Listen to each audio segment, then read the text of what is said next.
in this question, determinant is equal to 8 and we have to find the value of x.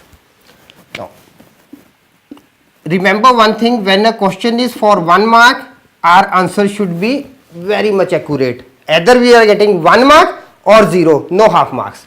So, where you can do a mistake, I am going to tell you, as it looks like to be a very easy question, but it is not so.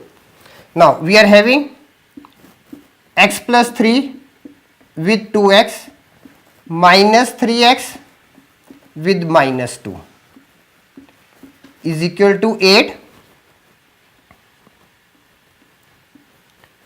2x square plus 6x minus 6x is equal to 8.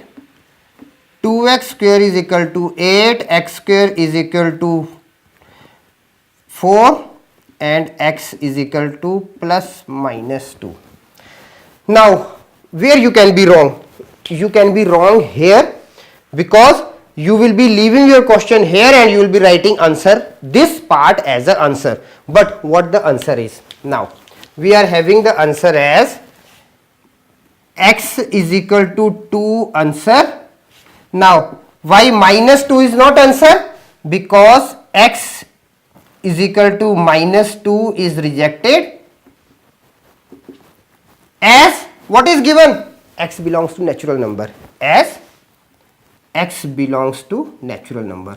So, here you can be wrong. Okay, if you are not writing this particular line, then none of the marks will be awarded to you. So, be careful when you are solving the question, either it is for 1 mark or for 4 mark, read carefully the question first.